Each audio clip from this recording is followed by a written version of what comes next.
கிறிஸ்துவுக்குள் அன்பான தேவனுடைய பிள்ளைகளே, கர்த்தருடைய பெரிதான கிருபையினால் இந்த 2025 வருஷத்தில் 2 மாதங்களை கடந்து 3வது மாதத்துக்குள் நாம் பிரவேசித்திருக்கிறோம்.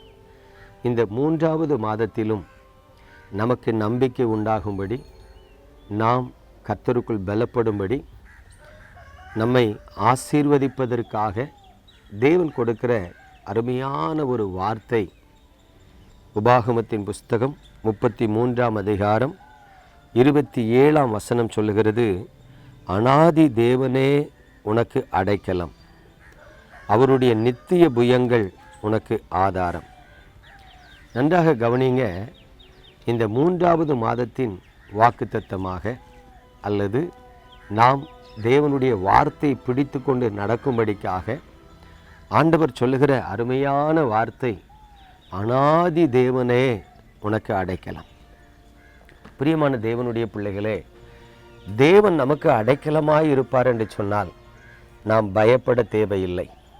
நாம் எதிர்காலத்தை குறித்து கலங்க வேண்டிய அவசியமில்லை. ஒருவேளை நமது நன்மைகள் தடைபட்டு விடுமோ என்று சொல்லி யோசிக்க வேண்டிய அவசியமும் இல்லை. ஏனென்று சொன்னால் தேவன் நமக்கு அடைக்கலமாய் இருக்கிறார். தேவன் நமக்கு அடைக்கலமாக இருப்பார் என்று சொன்னால் அதே போல் ஒரு மிகப்பெரிய பாதுகாப்பு இந்த உலகத்தில் வேறு எதுவுமே கிடையாது. ஏனென்று சொன்னால் ஆண்டவர் அழகாக சொல்லுகிறார், என் உள்ளங்கையிலே நான் உன்னை வரைந்திருக்கிறேன். தேவன் எப்படி அடைக்கலமாக இருந்து நம்மை பாதுகாக்கிறார் என்று சொன்னால் அவருடைய உள்ளங்கையில் நம்மை வரைந்திருக்கிறார். மாத்திரமல்ல, உன்னை தொடுகிறவன் என் கண்மணியை தொடுகிறான். கொஞ்சம் கவனித்து பாருங்கள். ஒரு சாதாரண மனிதர்களாக இருக்கிற நம்ம கூட ஒருத்தர் மூக்கில் குத்திடலாம், கையை பிடிச்சி அடிச்சிடலாம். ஆனால் கண்மணியை தொட முடியுமான்னு கவனித்து பாருங்கள். எந்த மனிதனும் மற்றொருவனுடைய கண்மணியை தொட முடியாது. அப்படியானால் தேவனுடைய கண்மணியை யார் தொட முடியும்? அந்த அளவிற்கு தேவன் கிருபையாக நம்மை பாதுகாக்கிறார். ஆகவே எனக்கு அன்பான தேவனுடைய பிள்ளைகளே, 2 மாதங்களை கடந்து 3வது மாதத்திற்குள் வந்திருக்கிற உங்களுக்கு இந்த வருடம் எப்படி இருக்குமோ என்கிற கவலை இருக்கலாம். 2 வருடங்கள் கடந்தும் இன்னும் நன்மையை பார்க்க முடியவில்லையே என்று நீங்கள் யோசித்து கவலைப்பட்டு கொண்டிருக்கலாம். ஆனால் தேவன் நம்மை விசாரிக்கிறவர் என்பதை மறந்துவிடக்கூடாது. தேவன் நம்மை நடத்துகிறவர் என்பதை மறந்துவிடக்கூடாது. தேவன் நமக்கு போதுமானவர் என்பதையும் மறந்துவிடக்கூடாது. ஒவ்வொரு நாளும் தேவனுடைய பரிசுத்தமான பாதத்தில் அமர்ந்து நீங்கள் அவரை பாடி துதித்து பாருங்கள், கிருபையாக நடத்துவார். உண்மையாக சொல்கிறேன், இஸ்ரவேல் ஜனங்களை ஆண்டவர் காண்பிக்கிறார். அவர்கள் எகிப்து தேசத்தில் இருக்கும் பொழுது எப்படி வாழ்ந்தார்கள் என்பதை காண்பிக்கிறார். நல்ல கவனிங்க. ஆபிரகாமுக்கு சொன்ன வாக்குத்தத்தம் நிறைவேறும்படிக்காகவும், ஆபிரகாமிடத்தில் சொன்ன தேவனுடைய வார்த்தை நிறைவேறும்படிக்காகவும் இஸ்ரவேல் ஜனங்கள் அந்நிய தேசத்தில் அடிமைப்பட்டு இருக்கிறார்கள். அவர்கள் அடிமைப்பட்டு இருக்கிற காலத்தில் சத்துரு அவர்களை ஒடுக்குகிறான். அவர்கள் பழுகி பெருகாதபடிக்கு ஒடுக்குகிறான். அவர்களில் பிறக்கிற ஆண் மக்களை கொலை செய்து அவர்கள் சந்ததி விருத்தியடையக்கூடாதென்று சொல்லி தடுக்கிறான். அவர்கள் சமாதானமாக சந்தோஷமாக இருக்கக்கூடாதென்று சொல்லி நாள் முழுவதும் அவர்களுக்கு பாரமான வேலையை கொடுத்து அடிமைப்படுத்தினான்.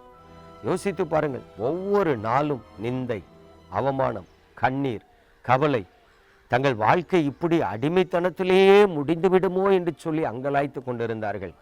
ஆனால் தேவன் அவர்களை மறக்கவில்லை. அவர்கள் உபத்திரவப்பட்டது உண்மைதான், அழுது கொண்டிருந்தது உண்மைதான், அடிமைப்பட்டு இருந்தது உண்மைதான். வாழ்க்கையில சஞ்சலங்களும் தவிப்பும் மாறி மாறி வந்து அவர்களை வேதனைப்படுத்தினது உண்மைதான். ஆனால் தேவன் அவர்களை மறக்கவில்லை. நல்ல கவனிங்க. அவர்களை விடுதலையாக்கும்படி ஒரு இரட்சகனை அனுப்பினார் என்று சொல்லி பார்க்கிறோம். அதே போல தேவன் இந்த மாதத்தில் உங்களுக்கு அடைக்கலமாக இருக்கிறேன் என்று சொன்னால் இது உங்களை ஒரு விடுவிக்கிற மாதம், இது உங்களை பாதுகாக்கிற மாதம், இது உங்களை ஆசீர்வதிக்கிற மாதம். நம்முடைய வேதத்தில் ஒரு வசனம் சொல்லுகிறது, புத்தி கெட்டாத தேவ அன்பு என்று சொல்லி. அப்படியானால் தேவன் நம்மை நடத்துகிற பாதையையும் நம்ம விளங்கி கொள்ள முடியாது. தேவன் நமக்கு நியமித்திருக்கிற பாதையையும் விளங்கி கொள்ள முடியாது. நம்முடைய புத்திக்கு எட்டாத பெரிய காரியங்களை அவர் நிச்சயமாக நமது வாழ்க்கையில செய்து நம்மை விடுதலையாக்குவார், நம்மை நடத்துவார், நம்மை ஆசீர்வதிப்பார். கவனிச்சு பாருங்க, எபேசியர் 3:20 அழகா சொல்லப்பட்டு இருக்கிறது, நாம் வேண்டிக் கொள்ளுகிறதற்கும் நினைக்கிறதற்கும் மிகவும் அதிகமாய் நமக்குள்ளே கிரியை செய்கிற தம்முடைய வல்லமையின்படி என்று சொல்லப்பட்டிருக்கிறது. அப்போ தேவன் தம்முடைய வல்லமையின்படி நமக்குள்ளே கிரியை செய்ய அவர் வல்லவராயிருக்கிறார். இஸ்ரவேல் ஜனங்களை எகிப்தின் அடிமைத்தனத்திலிருந்து விடுதலையாக்கினவர், சரி உங்களை விடுதலையாக்கிட்டேன் நீங்க போங்கன்னு சொல்லி விட்டாரா? இல்லை, அவர்களுக்கு முன்பாக அவர்களை நடத்தி கொண்டு போகிறார். எப்படி நடக்கணுங்கிற பாதையை கர்த்தரே காண்பிக்கிறார். யோசேப்பு எகிப்தில் இருக்கும் பொழுது இஸ்ரவேல் தானியங்களை வாங்கிட்டு வர்றதுக்கு தன் பிள்ளைகளை அனுப்பினார். அப்போ யோசேப்பினுடைய சகோதரர்கள் அவர்களுக்கு தெரிந்த பாதையில வந்தாங்க. ஆனா இங்க இஸ்ரவேல் ஜனங்களை கர்த்தர் தமக்கு தெரிந்த பாதையில நடத்துகிறார், தாம் நியமித்திருக்கிற பாதையில நடத்துகிறார். அது இஸ்ரவேல் ஜனங்களுக்கு விளங்காம இருக்கு. ஒருவேளை இன்றைக்கு நீங்க தேவனால் நடத்தப்படுகிறீர்கள் என்று சொன்னால் உங்களால ஏற்றுக்கொள்ள முடியுமா?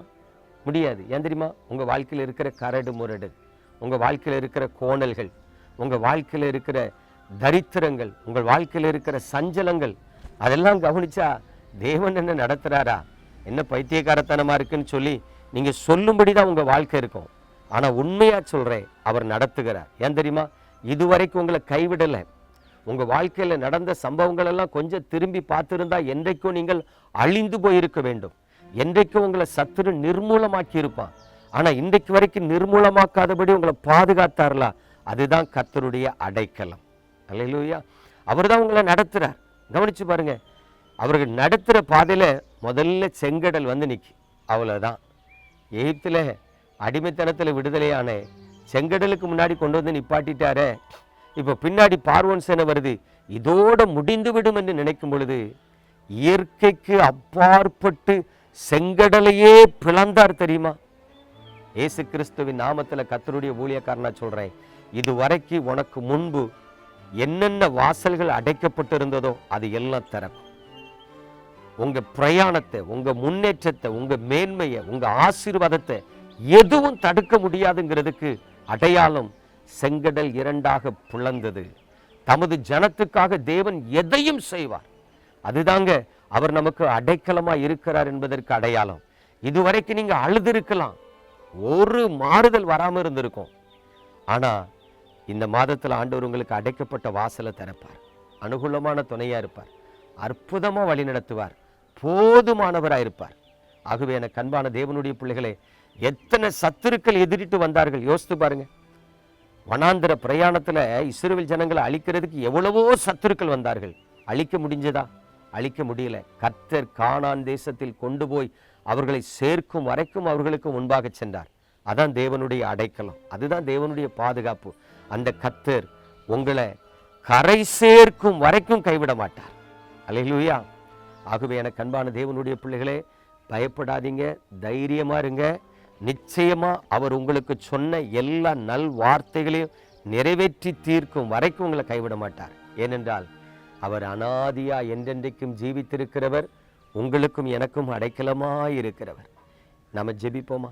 எங்கள் அன்பின் பரலோக தகப்பனே, இந்த பரிசுத்தமான காலை வேளைக்காக உமக்கு ஸ்தோத்திரம். நீங்க தந்த கிருபையுள்ள வார்த்தைக்காக உம்மை துதிக்கிறேன். இந்த வார்த்தையின்படி உமது பிள்ளைகளை நீங்க நடத்தணும் சுவாமி. இந்த வார்த்தையின்படி உமது பிள்ளைகளை நீங்க ஆசீர்வதிக்கணும் சுவாமி. உம்முடைய பிள்ளைகளின் வாழ்க்கையில காணப்படுகிற சஞ்சலங்களை மாற்றி அவர்களை சந்தோஷப்படுத்தும்படிக்கு இயேசு கிறிஸ்துவின் நாமத்தில் ஜெபிக்கிறேன். தேவரீர் உமது பிள்ளைகளுக்கு நீர் அடைக்கலமாய் இருப்பதை அவர்கள் ஒவ்வொரு நாளும் தங்கள் வாழ்க்கையில உணர்ந்து உம்மை துதிக்க மகிமைப்படுத்த கிருபை தாரும். இயேசு கிறிஸ்துவின் அன்பின் நாமத்தில் ஜெபித்து ஆசீர்வதிக்கிறேன். ஜெபஸ்டீன், என் கர்த்தர் உன்னை நினைத்திருக்கிறார், அவர் தமது முகத்தை உன்மீது பிரகாசிக்க பண்ணி கிருபையாயிருப்பார். மஞ்சுளா, கர்த்தருடைய கரம் உன்னை விட்டு விலகாது என்று ஆண்டவர் சொல்லுகிறார். ஆண்டவரே, நீர் உமது பிள்ளையை ஆசீர்வதிங்க.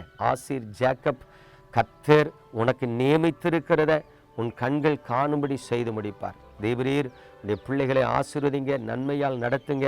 இயேசு கிறிஸ்துவின் பரிசுத்த நாமத்தில் பிதாவே, ஆமென்.